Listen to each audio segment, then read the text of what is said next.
התעסקתי עם חוויית המשתמש של איזו אפליקציית מובייל מתחום הסושיאל. לא משנה מאיזו עדה. על פי הפיצ'ר הנדרש, הייתי צריך לאפשר למשתמש לקבל דוח פעילות, ריפורט. מטבע הדברים הנחתי כפתור על המסך, ונתתי לו את הכיתוב ריפורט. כשהמשתמש ילחץ על הכפתור ששמו ריפורט, ייווצר הריפורט הזה.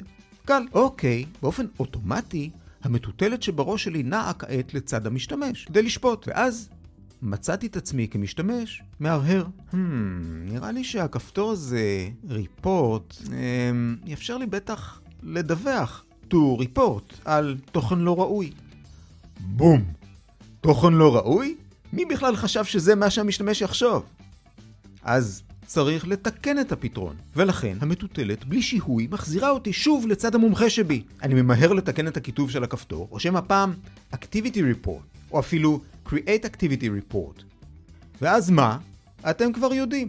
המטוטלת צריכה לנוע שוב לעמדת המשתמש, לאפשר לו להתנסות מול הפתרון העדכני, ומי יודע מה עכשיו לא יהיה בסדר.